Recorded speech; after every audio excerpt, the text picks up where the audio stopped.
ঘরে বাইরে চাপে এখন পাকিস্তানের কাছে। একসময় শত্রুর হাত ধরছে বাংলাদেশ। মিশরে মুখোমুখি শাহবাজ শরীফ এবং মোহাম্মদ ইউনুস। D8 সম্মেলনের ফাঁকে এই বৈঠক করেন পাকিস্তান এবং বাংলাদেশের রাষ্ট্রপ্রধানরা। এখানেই শেষ নয়, পাকিস্তানের সঙ্গে ফের গাঁটছড়া বাঁধল ঢাকা বিশ্ববিদ্যালয়। 2015 সালে পাকিস্তানের সঙ্গে সম্পর্ক ছিন্ন করার সিদ্ধান্ত থেকে সরে দাঁড়িয়েছে বিশ্ববিদ্যালয় কর্তৃপক্ষ।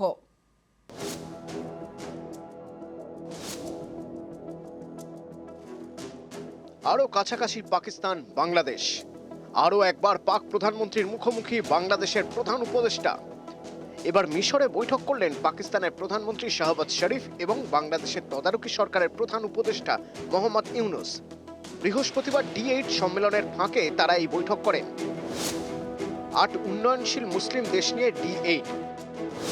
এই গোষ্ঠীতে রয়েছে বাংলাদেশ, মিশর, Indonesia, Iran, Malaysia, Nigeria, Pakistan এবং তুরস্ক। D8 এর সম্মেলন এবছর হচ্ছে মিশরে। বুধবার এই সম্মেলনে যোগ দিতে কায়রো পৌঁছন মোহাম্মদ ইউনুস। বৃহস্পতিবার শাহবাজ শরীফের সঙ্গে বৈঠক করেন। এর আগেও কিন্তু নিউ ইয়র্কে একটা বৈঠক হয়েছিল, যে বৈঠকটাই দুজনের মধ্যে হয়েছিল এবং সেখানে দ্বিপাক্ষিক সম্পর্ককে উন্নত করা এবং সার্ককে বাংলাদেশের যে গুরুত্ব সেটাকে আরো বাড়ানো বা সার্ককে রিভাইভ করার কথাগুলো সেখানে একবার অলরেডি হয়েছিল। এটার মাধ্যমে দুই পক্ষই বলতে চাইছে যে দ্বিপাক্ষিক সম্পর্ক যেটা হাসিনার সময়তে দুই পক্ষের মধ্যে ছিল সেটাকে আবার করে উন্নত করা এবং এই যে ভিসার বিষয়ে উন্নতিকরণ বা বাংলাদেশের পণ্য পাকিস্তানে যাওয়া, পাকিস্তানের পণ্য বাংলাদেশে আসা, এই সকল বিষয়গুলিতে উন্নতি করার কথাও কিন্তু এই ধরনের মিটিং এর মধ্যে আলোচিত হবে। এর আগে আমেরিকাতেও বৈঠক করেন শরীফ ইউনুস। সেটা গত সেপ্টেম্বরে, বাংলাদেশে হাসিনা সরকার পতনের 1 মাস পর। গত অগস্টে দেশ ছাড়েন শেখ হাসিনা। তারপর থেকেই বাংলাদেশে ভারত বিদ্বেষ এবং পাকিস্তান প্রেম। যে পাকিস্তান একসময় ছিল শত্রু, তাদের প্রতি এখন যেন দরদ উথলে উঠছে। আমাদের বিদ্রোহ ছিল পরিকল্পিতভাবে বাংলাদেশকে স্বাধীন করার জন্য। ভারত আমাদেরকে গোলা বারুদ দিয়ে সাহায্য করেছে। এই সাহায্যের পিছনে তাদের একটা অন্তর্নিহিত উদ্দেশ্য ছিল। সেই উদ্দেশ্যটা কি? পাকিস্তানকে দুই টুকরা করা, দুর্বল করা। এটা নেহেরু ডক্টরেট ছিল। সুতরাং আমাদের ছিল বাংলাদেশকে স্বাধীন করা, তাদের কাজ ছিল পাকিস্তানকে দুই ভাগ করা। পাকিস্তান প্রেমের বড় প্রমাণ দিয়েছে ঢাকা বিশ্ববিদ্যালয়েও। 2015 সালের ডিসেম্বরে পাকিস্তানের সঙ্গে সব সম্পর্ক ছিন্ন করে ঢাকা বিশ্ববিদ্যালয়। গত 13 নভেম্বর বিশ্ববিদ্যালয়ের সিন্ডিকেট বৈঠকে এই সিদ্ধান্ত বাতিল করা হয়েছে। অর্থাৎ আরও কাছাকাছি ঢাকা ইসলামাবাদ। একসময়ের শত্রুরই এখন হাত ধরছে বাংলাদেশ। নিউজ 18 বাংলা। বাংলাদেশে ফিরে ফের লড়াই রবীন্দ্র ঘোষের। ধৃত চিন্ময় কৃষ্ণ দাসের হয়ে সওয়াল করবেন আইনজীবী। বাংলাদেশ থেকে ভারতে চিকিৎসায় আইনজীবী রবীন্দ্র ঘোষ। সস্ত্রীক কল্যাণী এমসে চিকিৎসা করাতে গিয়েছেন এই আইনজীবী। 2রা জানুয়ারি ফের চিন্ময়ের হয়ে সওয়াল করবেন আইনজীবী। অনুকূলে করার জন্যই তো আমরা বাংলাদেশে থাকি। এখন পালিয়ে আসলে তো কোনো লাভ হবে না। এখানে তো আমরা থাকার অর্থ হইলো ওখানে আমরা লড়াই করে বাঁচবো। অনেকে বিপদে পড়েছে, উপরওয়ালা ভগবান বা যেই হোক না কেন তার নির্দেশে আমরা কাজগুলো করি। আশা করি সরকার বুঝতে পারবে আমরা যে সংগ্রাম করে যাচ্ছি মানবাধিকারের লড়াই। এখানে কেউ আমরা প্রত্যেক লোকের জন্য আমরা মানবাধিকারের জন্য লড়াই করি। কেউ ছোট কেউ বড় নয়। Everybody is equal in the eye of law. আমি তো লড়াই করছি ওখানে কোর্টে। লড়াই করছি যখন যেদিন তারিখ পড়েছে আবার 2 তারিখ, ওই 2 তারিখের আগেই ফিরে যাব আশা করি। বাংলাদেশের কলকাতা দখলের হুমকির পেছনে কি পশ্চিমবঙ্গে জঙ্গি হামলার ছক? প্রশ্নটা উঠছে কারণ এপার বাংলায় ধরা পড়েছে বাংলাদেশের 2 জঙ্গি। মুর্শিদাবাদ থেকে গ্রেফতার 2, দেশের 3 রাজ্য থেকে মোট 8 জনকে গ্রেফতার করেছে অসমের STF।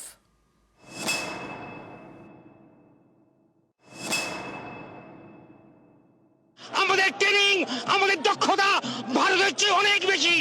আমরা যদি একবার সাহস করে আমার দেশকে যুদ্ধ করবে, আমরা বলে দিচ্ছি 4 দিনের মধ্যে আমরা কলকাতা দখল করে নেব।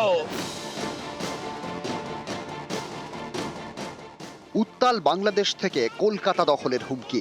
এই হুমকির পরেই গ্রেপ্তার 8 জঙ্গি। ভারতের 3 রাজ্য থেকে আনসারুল্লাহ বাংলা টিমের 8 জঙ্গিকে গ্রেপ্তার করেছে অসম STF।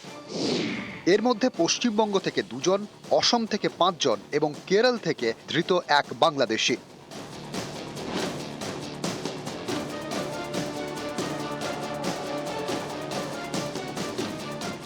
বাংলাদেশের অবসরপ্রাপ্ত সেনাকর্তার কলকাতা দখলের হুমকির পরেই ভারতে বাংলাদেশের 8 জঙ্গি গ্রেপ্তার, যা দেখে অনেকেরই প্রশ্ন, কলকাতা দখলের হুমকির পিছনে কি তাহলে এপার বাংলায় জঙ্গি হামলার ছক? অসম এসটিএফ এর দাবি, ভারতে স্লিপার সেল তৈরির ছক কষে বাংলাদেশের জঙ্গি সংগঠন আনসারুল্লাহ বাংলা টিম বা এবিটি। সেই লক্ষ্যে গত মাসে রাজশাহী থেকে ভারতে আসে শাব শেখ, তাকে কেরল থেকে গ্রেপ্তার করা হয়। অসম থেকে ধৃত 5 জঙ্গির মধ্যে 2 জন পশ্চিমবঙ্গে রেইকি করে গিয়েছিল। মুর্শিদাবাদ এবং ফালাকাটায় তারা বৈঠকও করে। Alias Sab Sheikh, a resident of Rajshahi, Bangladesh, was sent to India in the month of November 2024 to spread their nefarious ideology, create sleeper cells. Saad Radi visited both Assam and Bengal. 8 individuals were arrested. অসম থেকে 5 জঙ্গিকে প্রথমে গ্রেপ্তার করা হয়। তাদের জেরা করে বাকিদের সম্পর্কে তথ্য পায় অসম এসটিএফ। তার ভিত্তিতেই বৃহস্পতিবার ভোরে মুর্শিদাবাদের হরিহরপাড়া থেকে গ্রেপ্তার করা হয় আব্বাস আলী এবং মিনারুল শেখকে।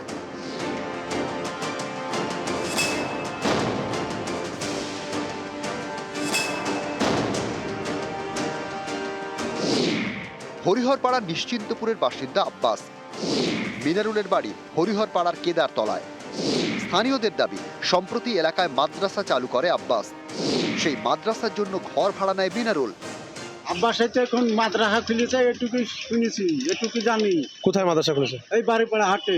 কে শুনছি যে আব্বাসকে ধরিয়ে লিখেছে ভোরবেলায়, তা বলছে পুলিশে। ভোর 3টের সময়। 3টের সময় কোথাকার পুলিশ নিয়ে গেছে ধরে কিছু? না, আমরা বলতে পারবো না কোথাকার পুলিশ। বুঝতে পারছি না, কিছু লেগে ধরে লেগেছে। মাদ্রাসা খুলবো, পড়াবো ছেলেকে, তাই বলে একটা ঘর ভাড়া করে মাদ্রাসা ওরা ছেলে পড়াতো। মুর্শিদাবাদ থেকে গ্রেপ্তার আনসারুল্লাহ বাংলা টিমের 2 জঙ্গি। আবার এই মুর্শিদাবাদেই বাংলাদেশি দুষ্কৃতীদের তাণ্ডব।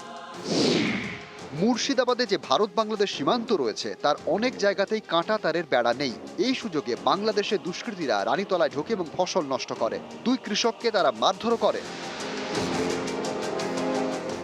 নিউজ 18 বাংলা। বাড়ির মধ্যে বেসমেন্ট আর সেখানে থরে থরে টাকা, গাঁজার বস্তা। মেমারিতে পুলিশি অভিযানে উদ্ধার হয়েছে 41 লক্ষ টাকা এবং 47 কেজি গাঁজা। গ্রেফতার এক মহিলা।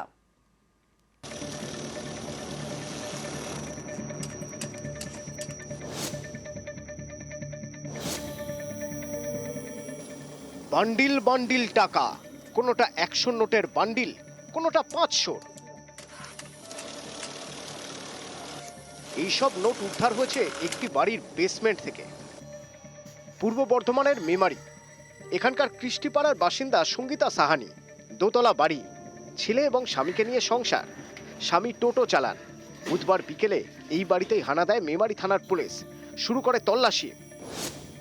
তখনই নজরে আসে এই বাড়িতে রয়েছে গোপন বেসমেন্ট, লোহার পাত দিয়ে ঢাকা। সেটা সরাতেই পুলিশের চোখ কপালে। বেসমেন্টে থরে থরে টাকা। পুলিশের দাবি, একটি পশু খাদ্যের বস্তার মধ্যে লুকোনো ছিল গাঁজা। মোট 41 লক্ষ টাকা এবং 47 কেজি গাঁজা বাজেয়াপ্ত করে পুলিশ। পুলিশ জানিয়েছে এই বাড়িতে বসেই গাঁজা বিক্রি করতেন সঙ্গীতা সাহানি। সেই টাকাই উদ্ধার হয়েছে। মহিলাকে গ্রেপ্তার করা হয়েছে। সঙ্গীতা সাহানি, যার এক্সক্লুসিভ পজিশন থেকে এই পুরো গাঁজাটা আমরা পাই, আমাদের তদন্ত চলবে। যে ঘরে আমরা রেড করি সেখানেই আমরা এই সেল প্রসিড টাকাগুলো ওখানেই পাই। আমরা বেসমেন্টের মধ্যে লুকোনো ছিল।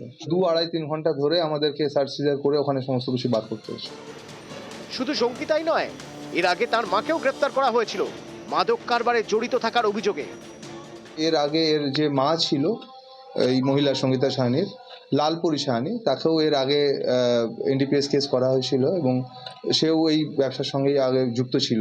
আরও যদি কেউ এর সঙ্গে জড়িত আছে বা আরও যদি কোথাও আরও কিছু ক্যানাবিস স্টোর করা আছে, তদন্ত করে সেগুলোকে আমরা সিজ করতে পারবো। এখান থেকে কি অনেক কাস্টমার আসতো গাঁজা নিয়ে যেত? প্রতিদিনই আসে, রাত 10টা পর্যন্ত আসে, গাঁজা নিয়ে যায়। আমরা তো ছোট থেকে দেখছি গাঁজা বিক্রি হচ্ছে এখানে। বৃহস্পতিবার বিকেলেও সঙ্গীতার বাড়িতে অনেকে যান গাঁজা কিনতে।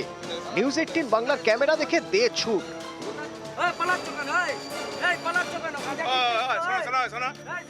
মেমারি থেকে শরদিন্দু ঘোষ, নিউজ 18 বাংলা।